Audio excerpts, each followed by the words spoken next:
Oh, welcome back. Welcome back. Listen, let me start off the stream properly by telling one of my good friends, congratulations. He just got engaged. He just asked her and he sent me a photo of him down on one knee and all that. So shout out to Mark. I'm going to be talking your ear off in a bit about this. But for now, perfect. Horrible timing because I would have been on the phone with him, talking all types of details and all that. But again, welcome back to the channel for those. Mainly the replay gang because we're still trying to schedule these lives ahead of time and get more people in on this. This may be a function of doing different lives, different times of the day, but I want to set something up at least ahead of time, 4 or 5 days so people can know, okay, I can set my time aside if I want to contribute, if I want to be part of it. I just want to be part of the growing channel. Stuff like that really is the lifeblood of any YouTube channel. You want to build a community where you can give back and you can interact. And I think lives are a really great way for to try to make that happen. But I understand part of that, it just takes time, right? It takes time. And if one thing that we've demonstrated on this channel is the propensity and the willingness to put in the work, so whenever possible, I'll try to schedule these out ahead of time, give real feedback. You guys know a lot of times I'm still in the chat or in the comment section, various videos when I have the time, I'm in there. Some of you guys have really, really poignant things to say that really move the needle on a lot of conversations. And I'm always willing. I think the goal of it, when you create a channel, I think the hope of it is to have your mind changed, is to see some things and say, "Oh, I didn't think about it like that. I didn't consider it from this different angle." I want to create a channel where we understand that things aren't always black and white. There's nuance, and sometimes you flat out have to call out some silly stuff that you hear, some silliness that you see on that coming you from these unregulated sort of creators. YouTube, social media in general is probably the closest bastion we have to democracy, right? Democratic sort of speech where everyone has a voice, and everyone at any point in time can get on here and say whatever they want to say. Sometimes it's real things.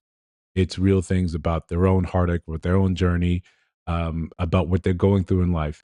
And I think those are really great times when you can get a good exchange. You can understand what's happening with their life and you can relate to it because you probably have experienced something similar. It creates a sense of community. Makes you feel like you're not so alone in this very, scary times. Then there's the other side of it where you can really say what you want, unregulated, unprompted. You don't have to back up anything like that. You're just saying whatever you want to say, and that's and that's just it. Shout out to my sister just joining the chat. You know what we do over here. Every time you see family, you got to shout them out. Stop everything you're doing, say hello. Um, so yeah, one of the downsides is you get to say whatever you want, and when you do that, people often don't care about the effects of it. They just say it. This is what I believe in. This is what I think, and it's fine. That's it. So you can say things that are harmful. You can say things that can probably contribute down to like the poor mental health. But you got views and you got clicks, so that's their problem. We have this sense of community, but we have this sense of isolation at the same time. So we have to be cognizant. We have to be careful. And one of the reasons some of the videos I choose, yeah, I think that it's important to push back on some of the messaging, some of the hyperbole, some of the stuff that you like. That's nonsense. Or maybe sometimes as a reminder, like, hey, my life's not like that. Right? My life's not like that. My people in my life not like that. Even easy example for me is whenever you see stuff about siblings fighting or not talking for years at a time or strife with them. My family's not like that. Right. And it's a good reminder that I have something special and I really care about that. And let me do my part to be a good brother. Um, so stuff like that is always, critically important to me.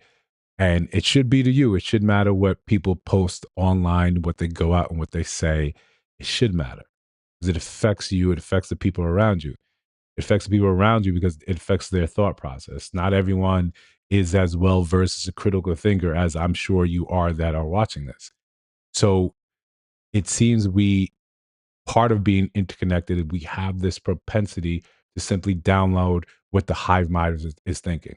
We simply accept everything that they have to say as gospel, as reality.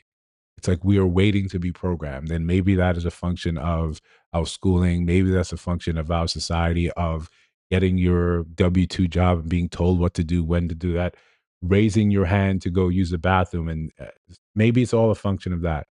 But we seem ready to believe what is being told in front of us and look at those that question it like, the like flat earthers or conspiracy nuts. And we say, what's wrong with you? Why you're not falling in? Why you're not falling in line? Easy example is that every time you go to the airport and people start lining up. Sometimes people don't know why they're online. They just know that someone in front of them is online and they're fine with that. When I used to take the bus back, in my college days, it was the Q10 bus stop and people in Kew Gardens would line up, and it was this weird location and we just have this weird sort of just line. And I would always pride myself on, being a real New Yorker. Like I'm gonna skip that line. The minute that bus opens up, those doors opens up, I'm jumping right in front. Or, sometimes I'll look at that and say, I'm just gonna take the long way and walk home. But to me, it always amazed me without fail how people will not know the entrance or the line. The person in the beginning line will be standing there just relaxing, and this happens to me when I'm in April all the time. I'm just standing by adjacent to the gate, and someone will stand behind me, and then someone stand behind that person, and I gotta tell them I'm not online for anything, and they're and it's just the sheepish look when they look up from their phones. We do the same things without the physical line. We sit here and we'll look at something, and because it's popular, because it's got 60,000 likes under it or 60,000 views under it, we'll say, oh, someone's got to be right. No, it's just something that played at you that sounded good. And then you say, okay, I'm supposed to feel like this. It's easier to do that than because it's sometimes thinking is difficult. And that is easier for us. So we just take that road. But not to be all doom and gloom. Again, my best friend just got engaged, so this is a time for celebration. It's time for smiles. I'm going to try to start leaving off on some happier notes on some of these live streams and some of these videos because I think we could use that, going into 2026 to be a little happy about some things. But again, even though we may not have as many people in here as we'd like, I would like millions of people watching right now, but this is going to be one of those things that ends up being a testament to time. When you get to look back and say, I'm glad I showed up. I'm glad I put in the work and glad I practiced because we can always have an example of where things started versus where they ended up. So in 6 months' time, when we're doing a live and we have a different style, we have a different format, have a different way of being, we will remember that we never were able to get there because we didn't show up when we needed to. So this is almost like class. It's almost like homework all rolled into one. I don't want to call it something as simple or trivial as practice, but we're not Iverson, so we got to practice. We got to show up. That's just what it is for us. So we got some things, some different. The format if you've watched this at any point in time. And again, we're always here for feedback, constructive, critical thinking feedback. I had someone today. I don't know what it was today. People were super critical on some of these videos, and one person said I didn't know the difference, or I should hire an editor because I didn't understand the difference between how to use the different tools. And I had to calmly say, "Yeah, that's that person's video, not mine. I like to write. I like grammar. I like words. I wrote a book, right? And even if it does have some grammar issues in there, it's generally like no, I pay attention to stuff like that. So things happen. It's one of those days where people just had a lot to say and not always positive. But you got to take that when it is warranted, when the criticism makes sense. You take that, you run with it, you keep it pushing. All right, let's start the show.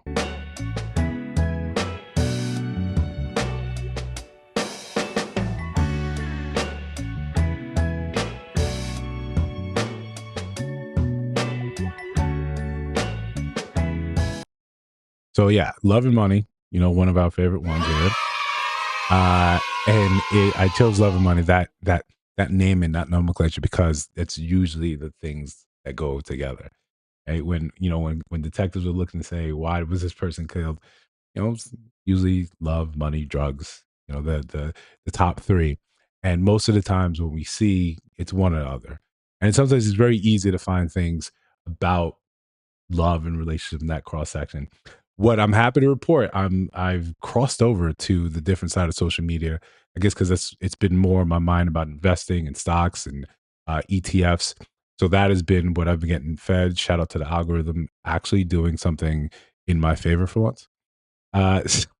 So, one of those things I want to, I'm eventually going to branch out and maybe on a separate page or a Patreon to talk more about specifically about money, or as we expand this channel itself, I want to talk about things that affect us that isn't too divisive. A lot has been going on in the political realm right now, but that becomes very antsy. That becomes a touchy subject for a lot of people. But that may be a private member thing. I should probably do a video just like that. All right. Your wife's not in love with you. She just loves the life you provide for her. Most married women are not in love. They just don't want to blow up their lives. They stay because they're loyal. They stay because they made a commitment and because it's the right thing to do. They took vows, after all. But what they won't tell you is that they also stay because they're just managing the risk. They're not waking up every day choosing you. They're choosing the house. They're choosing. So sometimes this is hard for sometimes men to understand, because we often don't. We're not in a position where we're marrying for wealth, or you have these assets and I just want to have that incorporated into my life. It's typically we're not looking to marry because of stability, economic stability. We're supposed to be ones thinking that we're the ones providing that, because the way we were programmed, because the way we were taught to think about a lot of these things. We have in our head that, what, the name of the game for me is going to be love. I like this person. I can envision myself with this person down the line, and to our detriment sometimes. And I've had recent conversations with a lot of my friends about we should pay attention more to women's game and extract a lot of principles from that. One of the things, we'll look at things and say, this stability, this thing, I'm supposed to put it in my back. I'm supposed to just kind of thug it out and deal with it as it happens, because this is what men are supposed to do. We write it in, we code it into what we say masculinity is. Sometimes we need to inject a little more, like, you need to be happy. You need to see if this economically makes any sense for you. Using the shared health insurance, the family image, having someone to open the pickle jar in the house, or choosing not having to split their time with the kids. Oh yeah, no, men definitely marry for for looks. Absolutely. I mean, I'll on this channel, I'll never tell people that looks are not important. That's the first thing men see. We can't see your personality. We can't see that you really got a great relationship with your siblings or your mom. We see looks first, and that's strongly important to us. Anyone that tries to deny that is really trying to sell you a crockish, still Family Channel. That's in case my mom watches it. They're lying to you. Straight up and down, they're lying to you. Looks are important, but we understand that looks absolutely fade. Oh, I gotta stop the show. My brother just showed up. Hey, shout out to you. Shout out to my brother, my eternal player too. Listen, siblings, whenever they show up, it's a joy. It's an absolute joy. Even though I probably just texted them 10 minutes ago. That's just, again, something I'm critically happy for that I have in my life.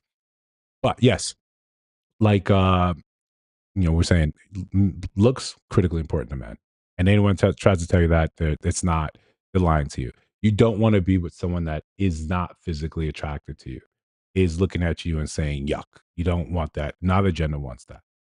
The quicker we're more honest with some of these things, and that's why I kind of like what she's saying here, is we can make more informed decisions when we understand this is what's important, this is what we're going to do, this is how we're trying to operate. If you're in it for love, and you're both in it for love, cool, great. We hope it works out. If you're in it for money, if she's in it for money, cool, that could still work out.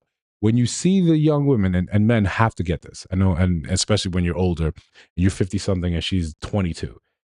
Yeah, it's probably not love, right? It's probably she's there for what you can do, for the asset class, for this type of lifestyle. But fair exchange is no robbery, right? We're all fine with that. Fair exchange is no robbery. If that's what you want, that's what she wants. Cool. Let's not just cry about it later on and saying, "I can't believe she did this." No, she. If you guys actually were honest and had that conversation, shoot, I'm all for it. It's not love, it's asset protection. Most marriages are maintained, they're not actually desired. And her desire for you and desire for intimacy with you is typically at an all-time low. Fear can keep a marriage alive. The fear of having to start over, the fear of losing friends. Now, I don't want to, like my sister's saying, she wants to marry for laughs, so she marry clowns. When I say though, I don't want to marry for fear. I don't want to marry a scarecrow. I don't want that. I don't want that to be the thing that sustains the marriage. I think this is one of those instances where clear communication would be the best choice. Right? If you guys can actually communicate and guys have a back and forth, you may have a better understanding that as time progresses, people change. We have this weird idea, and this is bad for the men, that we hope she never changes. She stays exactly the same, even though her life will change dramatically. Her life changes dramatically after marriage, especially after a child. But we'll just know, how come you're not the same fun loving person? You had a baby, right? You push your whole life out of me. That these things change people. What we don't do, and we understand men change as well, what we don't do is we don't understand and change with these people or have real conversations that this is where I'm going. These are my expectations. What are your expectations from me? We don't want to have be in a position where we have unvoiced expectations, especially when people are saying, yeah, that love, that affection that I felt before, a lot of that's gone. Disrupting family relationships, living on less financially, all of that will keep a marriage going for a very long time. Oftentimes, that is the truth of what's sustaining the marriage over loyalty and commitment, and certainly love. Yeah, to be fair, we have that saying, it's cheaper to keep her. So that's absolutely real. Men think the same thing. Like, if I'm unhappy, I've been unhappy for years. She's been unhappy years. But separating these lives, what would the resultant look like? Would the parts be less than it's the sum? More than likely, absolutely. So fear, or the fear of having left, or changing your sort of living conditions, yeah, that keeps people together. But the funny thing is, whenever you talk to people who have done it together, who have been married and knew they were unhappily together and have split, what they end up saying is they're happier after the split. They wish they've done it sooner, or they wish they hadn't got married at all. So it's one of these weird things where we're not facing what's actually happening here. We're not looking at reality and saying, yeah, maybe we'd be better if we just kind of called it quits before the hurt, before the anger, before everything else sort of gets, wild. But again, her content is usually, she's been divorced, and she's telling people, as with her,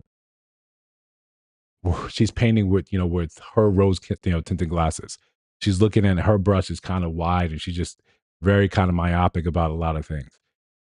Another conversation I had, another thing I was talking to my best friend about before I got on here, was about how dangerous it is sometimes. And that's why I'm always an advocate for palate cleanses, taking a step away and breathing. Because part of, if I'm treating this channel because I want it to grow, I want it to thrive, I've got to treat it like a job. I've got to put in the effort. And a lot of that effort is unseen offline, and it's going through a lot of content, a lot of what people put on.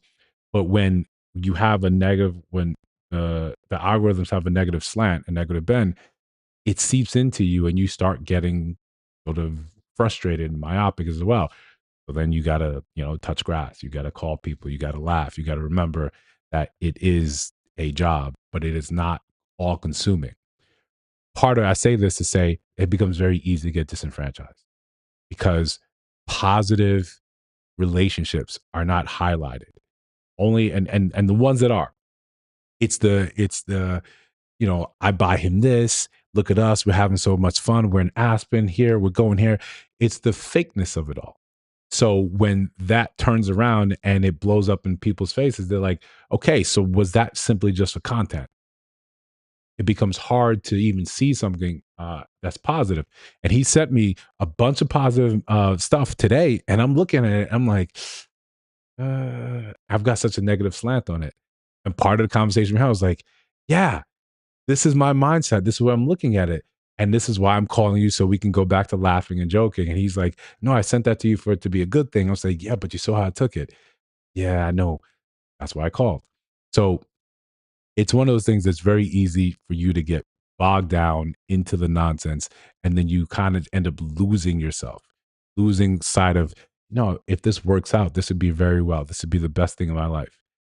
We also have to remember that sometimes that's the risk, and it's not always pretty. I'm not going to downgrade my lifestyle because me and you are no longer together. And I just feel like if you put me in this space and that was under your budget, then what's the difference now? But see, what he did was this, though. He gave you the upgrade, but part of that upgrade is because you're with me. Yes. You understand? So let me just go, though. So we didn't work out, me and you dating. You feel me? So I'm supposed to keep paying your loft and keep paying your bins. Now, Yeah, sis, I know you know the clip, right? But remember, a lot of stuff was really great points, but I wasn't on social media back then. So, okay. get it. You're a true boss if you do that, and that's the vibe we're getting. But my current new lifestyle that you upgraded me to is now contingent on me being in a relationship with you, and that's the only way I can have it in this moment. Then what stops me from just staying with you for that? Then Jazz, you want him to keep your lifestyle up, keep paying your bills, keep you on that same upgraded level. No, you were dating a man that had money, so dating him came with a lifestyle. But if we're not working and our love is dead, I don't owe you to keep paying your car note and your mortgage. I'm not entitled to. Now, if I'm that rich, then okay. But realistically, that isn't really my job. You should find you a man like me and upgrade to him and keep your lifestyle. But that takes time. So I just feel like if someone had me on a certain pedestal, you're not just because we no longer working, you're not just gonna rip the pedestal from me. I'm gonna rip that pedestal from you. I'm gonna rip that pedestal so quickly from you. The upgraded in life became a thing because you were with me. I'm not obligated to still maintain that once we're no longer together. What you're looking for is alimony, right? You don't get alimony. Well, some places you might be able to finagle that. I think they call it palimony when you guys aren't actually officially together, but I think Canada does something like that, or someone sued for that in Canada. I think they actually won. It's unfortunate, but yeah, I remember this clip was around, and I was not, what did I just watch? Yeah, I wasn't anywhere. I wasn't thinking social media back then. But she did a couple interviews based on that same mentality because it was so wild and so out there that someone would still be responsible for your lifestyle. And remember, I said this on the last live last week that we get confused what someone's lifestyle is by someone else's dollars. Someone else's let you afford these things. So now you get accustomed to it. You think this is how it's supposed to be. But if it never came from your own efforts, from your own income, from your own drive, then it's not a lifestyle. It's a temporary measure. To get that confused, again, it's easy to dogpile on it, and that's fine if you want to. What the things I'm always thinking about is one, like I said in the beginning, is this just talks? Is this social media BS? Or two, is this something that came into your life because other people, other men did this, and now you think this is how men actually operate? Sometimes it's yes, we have the poor examples in our life, and we don't understand how any of this actually works. We're making it up as we go along, and then we're getting ultimately confused. The other part is, you know what? You ain't cheating, you ain't trying. I push this narrative and it gets accepted, or it's enough where I get more clicks and likes and my name becomes a household thing, then yeah, it's worth embarrassing myself on these shows. At the very least, I'm out here, people watching me, and you know how men get, especially with, OF. They'll seek her, they'll look out. I'm sure after that clip exploded, she had a bunch of people in her DMs asking, plenty of stuff of her. It's gonna be mad haters in the comments. How y'all doing? My name is Savon. I'm 27 years old. I'm from Cleveland, Ohio, originally. Okay. So I kept this clip in because it juxtaposes right the other one with you want someone to upgrade your life regardless of what you've done with yours. It's the same thing, but one is a lot more palatable. One goes down a lot easier when women say stuff like this. We look and say, oh, okay, I guess I can understand how that's stupid. But when you hear from a man talking about this, it's a total rejection. It's a total like, no, it's disgusting. It's absolutely disgusting. But again, I want to follow this because I want to see if anyone he actually ends up in someone's house under someone else's insurance in the future. And if he does, I'll be the first to buy his book because I'll be curious how he finessed that. I'm probably gonna see a specialist. I got road rage, been burning rubber so reckless. I'm a crash out. I got road rage, I've been burning rubber so reckless. I'm a crash out. I got road rage, I've been burning rubber so reckless. I'm a crash out. I got road rage, I've been burning rubber so reckless. I'm a crash out. Got 100K on my wrist. I love this one. I love crashing out. And I know I shouldn't. Right? I know it's terrible. I shouldn't have loved something like that. But the fact is, if being crashing out is becoming more and more popular today, you know, sis, yeah, he's absolutely. I'm sure we could peek into his DMs. It'd be flooded with people. If people out there writing letters and hard-eyeing convicts, you know, or felons, people actually in jail. Yeah, no. I'm almost certain in 10 months we'll hear about some woman. You know, we'll give her story time, 26-part story time, how she let him into his life, and then he ended up doing it dirty, got her pregnant, and got 2 or 3 other friends pregnant at the same time. But again, I'll be ready for that crash out story too. How could you just degrade that? How could you not like that? At least show some interest, show superhuman skill, stamina, speed, and strength. You don't have to respond if you don't want to. Come on. Do you want to? Or you're about fitness, but you're not forward. about speed. Okay, that's enough. Okay, thank you. Let's move forward to our final real one here as we try to wrap this up. Name, age, and why you broke your heart. My name is Jasmine. I am 28 years old.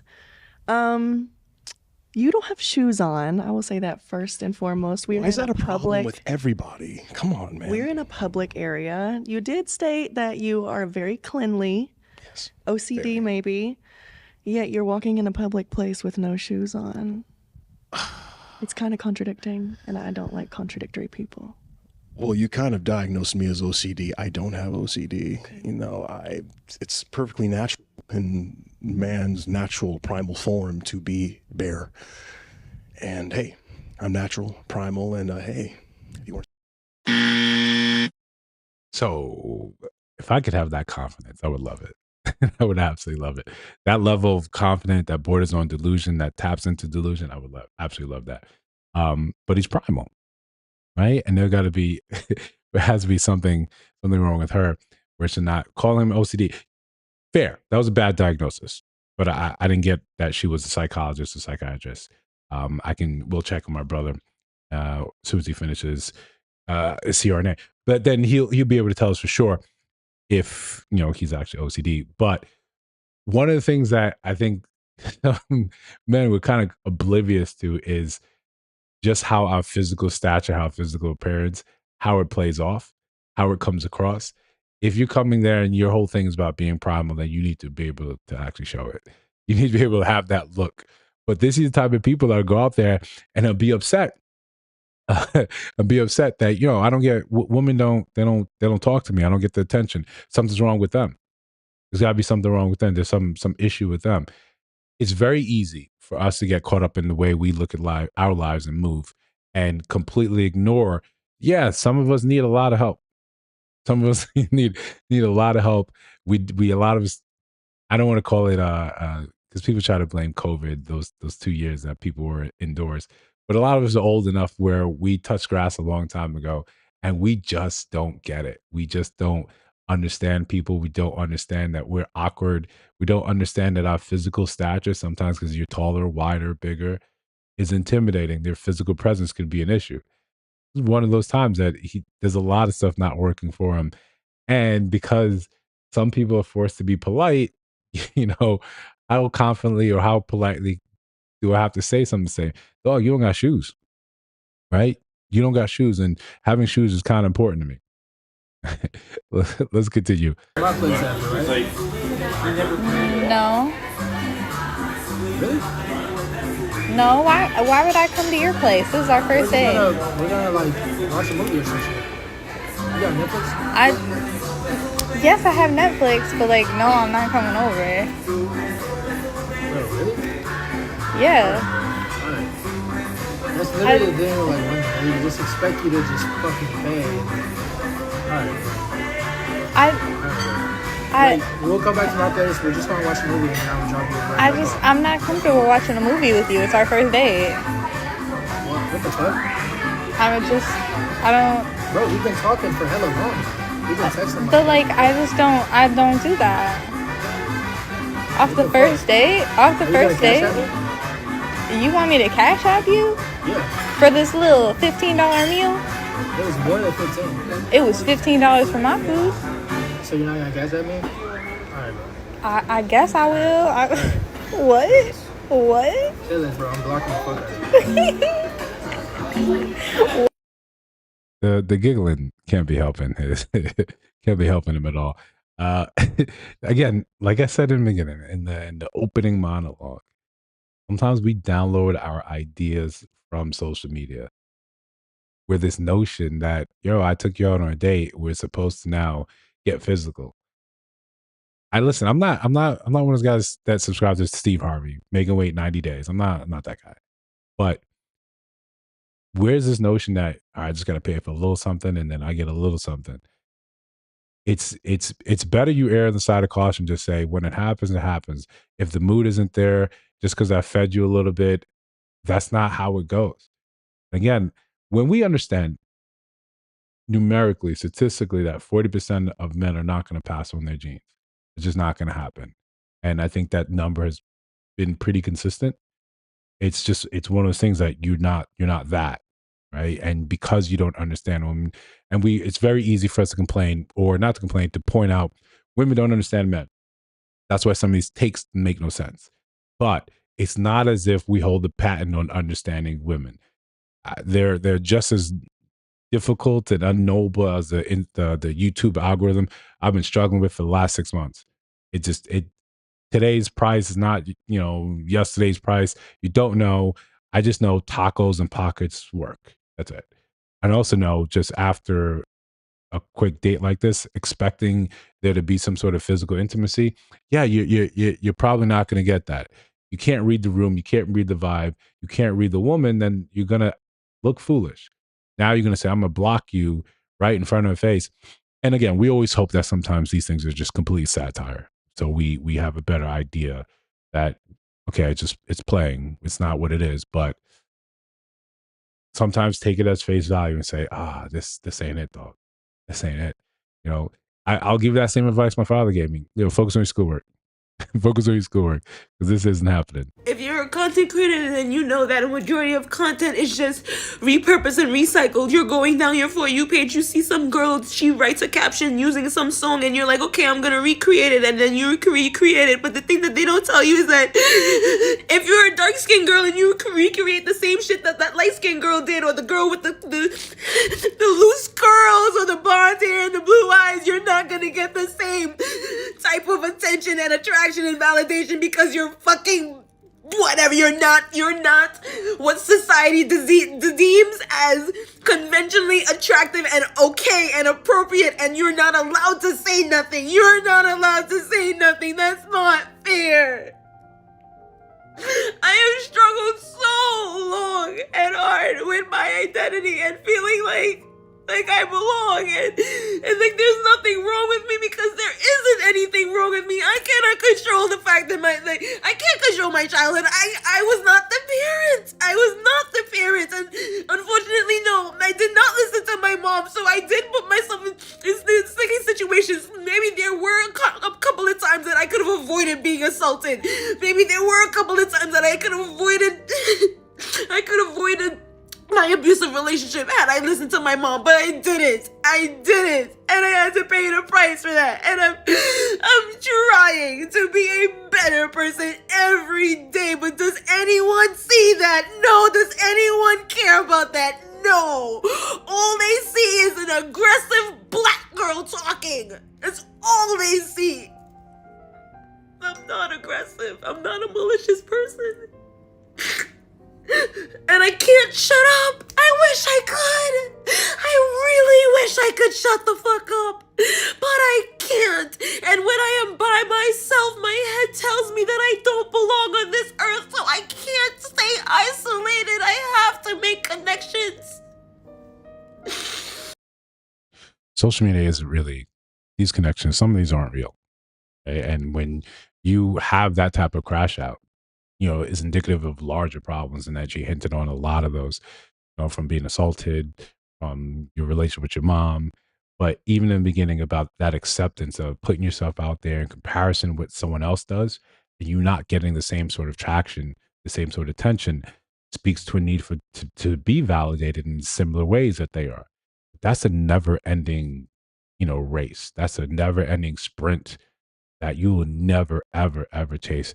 Social media does not give you any type of solutions, any type of answers whatsoever for your self identity. It does not. It simply holds up a mirror and it pokes at you, it scratches at you. It There's nothing validating about this outside of finding a community. Like we mentioned earlier, finding a community of people that understand, have been through something similar. That's it. But real solutions, they're not going to be found with you staring at your phone and a camera staring back at you at all, ever. This speaks of, yeah, you need professional help. And again, professional help ain't on here. You know, that's rough. That's rough. And I try to do these things having some sort of empathy for people when they go through this. It's not all just let me talk down about someone or let me make fun of this person. There's plenty of other channels for that. We try not to get into, bashing territory. And even when there's accusations of it, I think people are completely confused what bashing actually means. When you highlight something that someone's going through, that's not to say something's wrong with them, something's ill, they need to be No, no, that means that you probably need help. And there may be people that watch this, maybe not now with the amount of subscribers on the channel, maybe not with how much the algorithm pushes this, but people can see this and recognize that not everyone sees your plight and makes light of it. Sometimes people understand what you're going through and try to use that as examples for other people to say, you need to get help, right? Not every crash out is something to make fun of. Sometimes it's just like, yo, I hear you, I see you, I recognize that. You need help. And then that help is not going to be on here. Look, right, making them cry. You see that? You see that? This is what I deal with. You see that? Right. You throwing stuff at her. Y'all see that, right? That ain't me. I still got my video that I was Right. This is the disrespect. She allow her kids to be disrespectful to me, and she want me to take them places. I'm not putting up with it. Sorry. And this is what she does when she don't get her way. In this economy, I couldn't. Listen, this is again when you're upset, right? And you want to essentially, cut your nose to spite your face. You live there. And more importantly, I think there was like four kids there that you're throwing out their food. Even if you're upset, be upset with that man, have that conversation away from the kids. Don't provide that example. Part of the problem is when we are children ourselves, having children. And there's very little things in place. There's nothing really in place saying you can't, as soon as your body is physically able, you can't have a kid. We don't really shame each other anymore for that type of behavior. We look at it, we praise it, we laud it, and we say, no, it's normal. Especially, specific communities. We just look at that and say, that's absolutely fine. But the real fact is, when we don't know how to emotionally regulate ourselves, how are we going to show and teach that to others? When we don't take the time to become actual adults, even though we physically are that, we run into, constant issues like this. The way she does when she don't get her way. This what happens. Now I see her having her kids cry. You see? There you go. You see that, y'all? This is what I put up with when she don't get her way. She making all her kids cry. You got my baby ready? No, she's not going. Not going. No. Okay. Come on, Trey.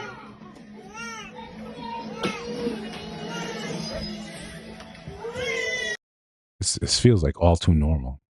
This really just feels like this is normal behavior.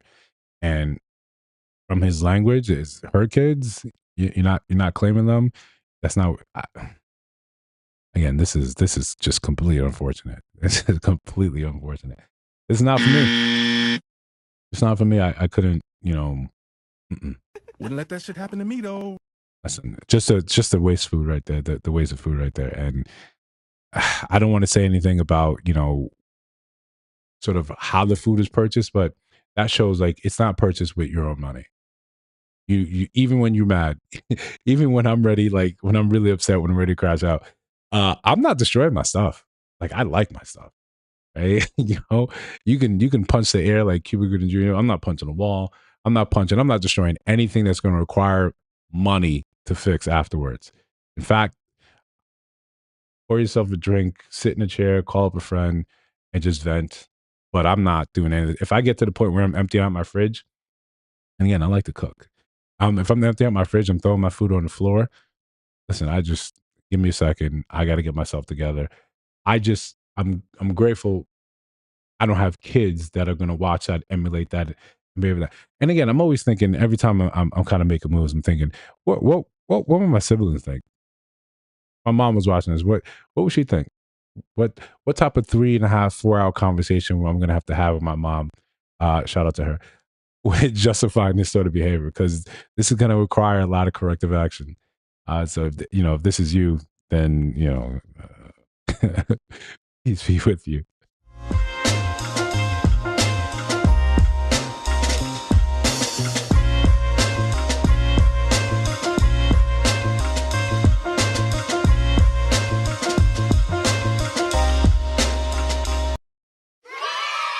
All right. Agree or disagree, matriculating the ball down the field. As always, check out the video, see what you agree to agree, or you sign blame to something. Again, like I said last week, we kind of see a trend. Like we will all kind of sort of agree. I got to look and see if I can find more things that are kind of down the line, or maybe one of those, am I the asshole stories? Let's take a look. I ain't trying to speak for all men when I say this, but hey, fellas, if you a man like I'm a man this year, bro, we got to start putting ourselves first. We ain't taking no shorts. We ain't going for none of that.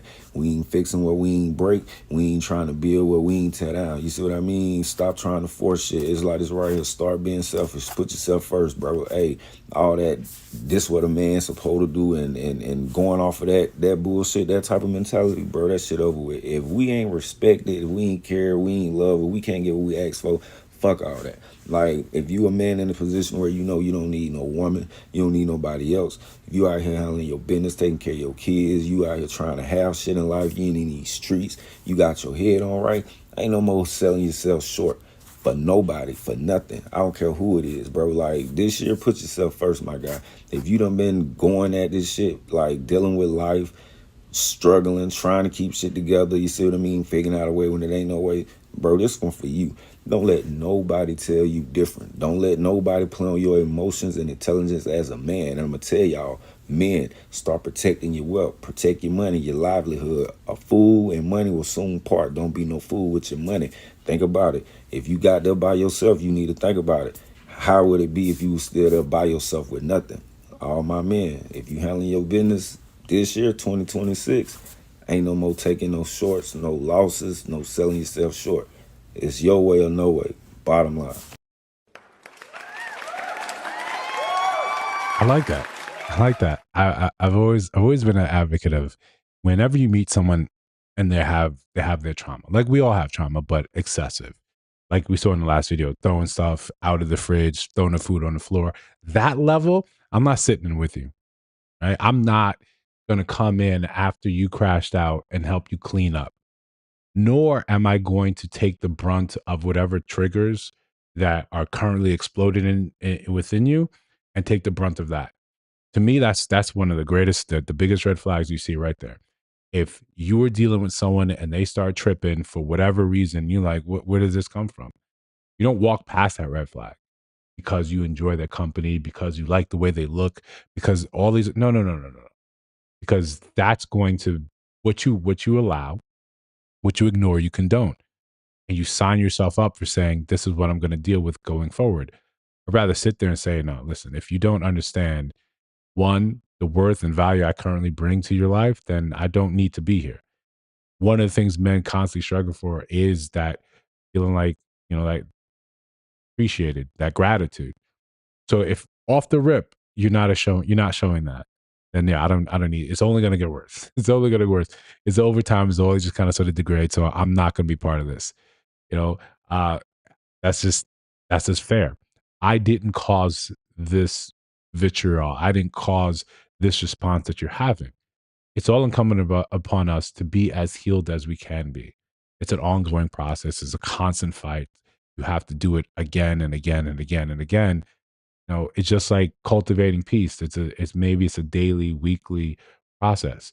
It's not a switch, a light switch that, a binary decision. It's on or it's off. It's one or it's two. It's a constant thing. So for men, if you are, this is a building year, and all years should be building years. But if this is like a fundamental building year, like the Giants have been going through building years for years and years and years, then you've got to like turn off the noise. Part of that turning off the noise is you chasing distractions. In this case, your attraction for women is a distraction. It may be time to take a step back from that. But even in your friend circle, even in your friend group, men, I think, should every 6 months or so should be evaluating who in their life is actually helping them stoke the fire, who's pissing on it. Whose fire are you pissing on?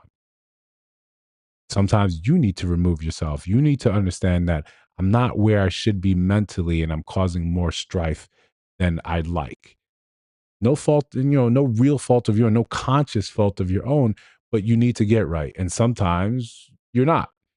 Taking a break, taking a step back while you kind of get your stuff together, I think should be part of I think that should be kind of just taught in school.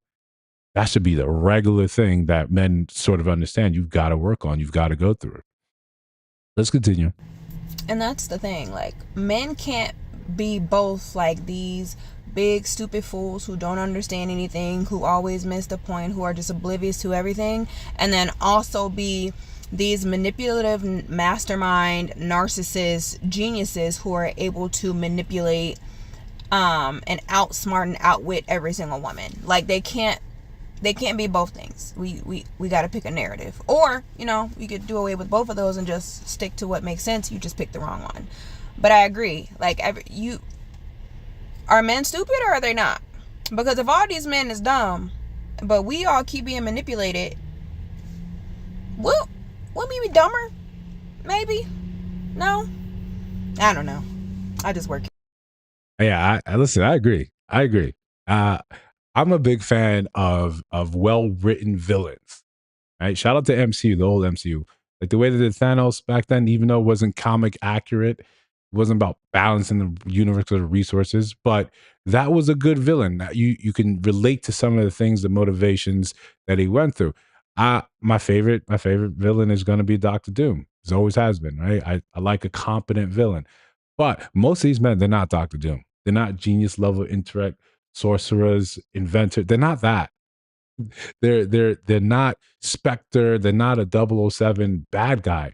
They're just a guy that you kind of fell for because you liked his look, the vibes, the swag. But he was always shit, right? He was always shit. He wasn't like this clever, he's got a 13-step plan for you. He's not a henchman. He's not a villain. He's not a super. You think he's super villain? No, he's none of those things. He's just a regular guy that you made excuses for time and time again. And then when you end up left distraught, maybe with a baby, you're looking and saying, what happened?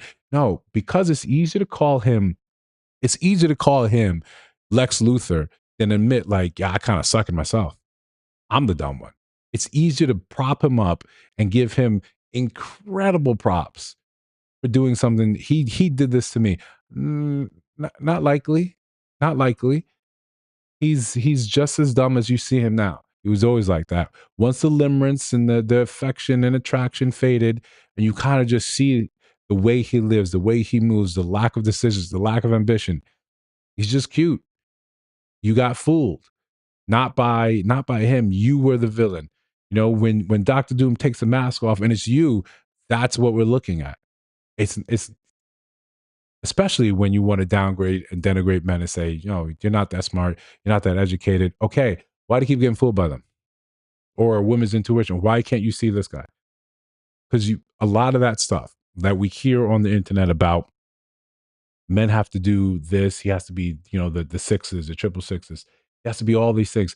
Not if you like him. Not if you like him. He can be a legit bum if you like him, and that seems to be enough. That gets the job done. So again, this is just a simple thing when we're all kind of more real and understanding of what we're doing with our lives. When things go wrong, we could look in the mirror and just be like, yeah, we did that. We did that to myself. Right? I didn't have to do that, but I actually did it. Once like Blair's saying, once I see when you look past the allure, you can actually see some of who they are. It's not mystique. It's not this ultimate shape shifting thing. No, it's just a regular guy, and you loved X, Y, and Z, and you got fooled. That's what it comes down to. I just want to talk about the men not approaching women thing. If you are a man and you are watching this, you have to be not afraid to be rejected. That's part of the game. That's part of being a man. You have to be okay with being rejected. You can't be a beta. You can't be a pussy. You have to go up to women and be fine if she says no. That's it. And it's not a reflection on you. She's just not into you if she says no. But go up to women. If you see a cute girl at the gym, there's ways you can go up to women that aren't creepy. Like, you can be like, hey, do you need a spot? Like, say something about their form, or just say hi. Just say hi. It's so easy. If a girl's looking at you at a bar, go up to her. She wants you. If you see a cute girl at a bar, go up to her. You don't even have to buy her a drink. Just say hi. Compliment something about what she's wearing. Compliment, her hair, anything. It's not that hard. It's very easy. You just have to be not scared of getting rejected is the thing. That is part of being a man. So what? You want us to go up to you so the girls have to not be scared to get rejected? That's what it's come to? No. As a man, you're the one that has to put yourself out there and be okay getting rejected. That's the risk that you take by being a man. So man up, everyone. I didn't choose. I mean, in a way, I guess if you embodied me and part of me was a sperm first, and I did that, but I didn't choose to be a man. Genetic recombination. I didn't choose to be a man. Now you ascribe these qualities to me and say, if you don't do this now, you're not a man. It's just cleverly worded shame. That's what it is. And there's currently plenty of videos right now going around of women telling men or upset that he talked to them in the gym, or you talked to them while they were out. So it's not so much just about, hey, just get over this rejection. It's you're telling us what not to do already. But until we have this collective conversation about what it is and how you want it to move, men are just going to have to use their own discernment. If you look at me at a bar, right? And we're going to do a little story time, not a 26-part TikTok story time, but from time to time, me and my guys will get up, we'll have drinks, we'll grab some food, we'll just have a little fellowship so we all get to check in. A lot of times it's not about, hey, I'm going out to talk to her. No, we sit there, we talk about sometimes recently, yesterday conversation was about stocks, about future, about businesses that one of my friends is trying to start, about the difference between one of my other friends when I first met him versus now. So, we grab some drinks and we go somewhere and get something to eat. Nice establishment. We're people watching, right? Because who doesn't love people watching? I love people watching. It's the best thing you do in the world, right? Right? Don't come around me because I'm going to watch, right? I'm people watch. So 3 other women come up and, we're sitting at the bar, this elongated long bar. They sit down and it's 3 of us, it's 3 of them. And we're all talking, and for whatever reason, we're all kind of red on that day. I had a red blazer and they had red, one had a red polo, other had red pants. He pulled it off, right? Okay. But we're having this whole conversation, and then, one of the ladies, she's looking our way, she's looking my way. And I'm like, okay, cool. I'm not here to do any of that. What I just finished telling them, I was like, yeah, I'm not out here looking for any of that. We got too much going on, too much. I need to kind of cut a bunch of strings from my life I kind of just need to, bear down and say, these are the things I want. This is important to me. This is how I'm trying to move. But we're not being rude. Our conversation is flowing back and forth. Then one of my friends asked me, he's like, did you notice that big fat ring on her finger? Oh, yeah. Yeah, it's hard to miss. So when we make it seem like if a woman just talks to you at a bar, go up to her and talk to her. Nah. Nah. Men just keep using discernment. Keep using discernment. Keep saying, like, no, one, that's not what I'm looking for. That's not what I want right now. That's not what I'm about right now. Right? Even now, someone's looking at you, someone's giving you a lane. No, that doesn't move anything, that doesn't change anything. And then when you pause and you get a better look and say, whatever is happening here, I want to be farther away from it as possible. So pay the tab and went to the next spot. Simple, just a simple thing. But you always keep in mind, because we give this sort of veneer of innocence, that it's just this simple, it's just this easy. But men have very real stories, very real experiences of their life not going that way, of it not just being that simple, of it not just being that easy to do. But listen, if you have, I know men, we have this reputation or this thought where you're just supposed to go out and of course you're supposed to approach. Of course you're supposed to be, you're desirous of us. The real uncomfortable truth, like this woman here, is sometimes men aren't attracted to you. Men just aren't across the board attracted to every woman out there. And especially as the older they get, the more discerning they can be, the more patient they can be. And it's saying, if a man's not coming up and talk to you despite you looking good, being dressed well, and you showing the looks, it's not that he didn't man up. It's just maybe he wasn't interested in you. That's a hard thing to put out there. That's a very hard thing to put out there. Let's continue.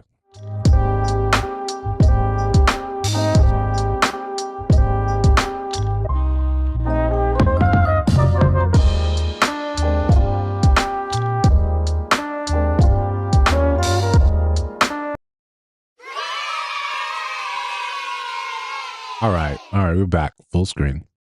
One of the last segment, I wanted to talk about protection. Again, this is something that briefly talked about when I was talking to my bestie Blair during our pre-show conversation, and I recently, or I just did a video about it in my pre-show video record. And one of the things I want to talk about, there's different levels and different importance of protection. It works. One of the reasons we see it a certain way in our community, we see the physical aspect of protection.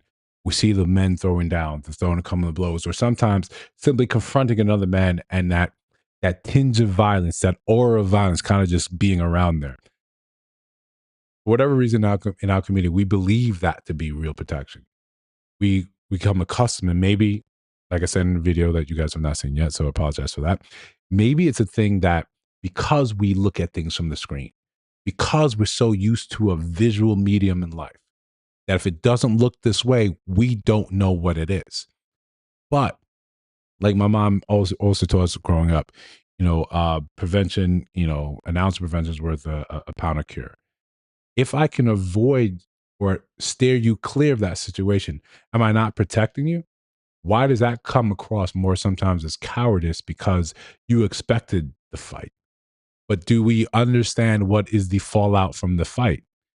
What happens after the police are called? What happens after they run up on scene? What happens after I'm trying to explain myself, but now I'm in the back of the cop car because it's mutual combat now. We both throw blows. What happens when I don't show up to work? What happens when work says, you know what? Part of you being employed here means you got to show up to work. What happens if I have to call my supervisor, use my call my supervisor, let them know, hey, I got arrested. I won't be able to make it into work tomorrow. What happens when I have to have that conversation? They say, you know what, I'm going to let you go. What happens if I'm let go in an economy where it's increasingly hard and hard to get a job? All because I did not understand that protection isn't always a physical thing. I didn't understand that I'm thinking my masculinity is tied up in physically getting in the way. Physically, I have to be there to fight someone to make sure you feel protected. And especially, I think it's especially foolish as when those fights tend to evolve, people around there tend to get involved. You may get involved. Where is that really protection? It's protection in the simplest form, right? In the way we used to do it on the playground. That is the type of protection that we become sort of accustomed to in our community. But that's protection from the outside, from the physical. There are times when that is required, absolutely. But when you maneuver your man into that place because that is what you come to expect, when you don't know that he loves you or you're curious about whether or not he will throw blows, he will go to blows to you, then you maneuver him that position. But is that love, or is that curiosity, or is it a plaything? And men, I think we're starting to do a better job of understanding that that type of protection becomes, it's a personal thing. Protection, provision is personal. Don't put that on a t-shirt. I think that's a good idea, right? Um, yeah, that shout out to Mom and Croton. That's teaching us all these lessons when we we're little. Telling us about diabetes when we we're 7, and our sugar intake. So one of the things that I wanted to also mention, it's obviously physical. It's obviously from the outside. Then there's also there's a protection from other men, from other men's advances, from other men's glances, from other men. How sometimes you don't understand how your bestie or that guy at work, he really wants you. He's been wanting you, and it's all talk right now. But you don't see it because either you want to see um, the good in him, or what's more likely, you like the attention. That guy that keeps hitting you up on Instagram for talking to himself in your DMs for 6, 7 months. Yeah, you like the attention. But part of protection is cutting off a lot of these avenues before they become issues. And it may be I'm cutting something off that may have not been a thing, but it had the potential. It had all the seasonings and a whole entire recipe ready to go. But I saw it and said, you know what? I'm a cook, I'm a chef. Let me get in there first. Let me take care of that. Right. Um, let me make sure that this doesn't ever make it to the oven where now we both end up cooked. I got someone put that on a shirt. So sometimes that's what the protection is. And then lastly, that protection is often from yourself. Some decisions that you're making, you may not be able to see ahead, especially if you're getting with someone that you realize or you hope is more well versed than you in various fields. You want someone that's better than you. You want someone that you could look up to.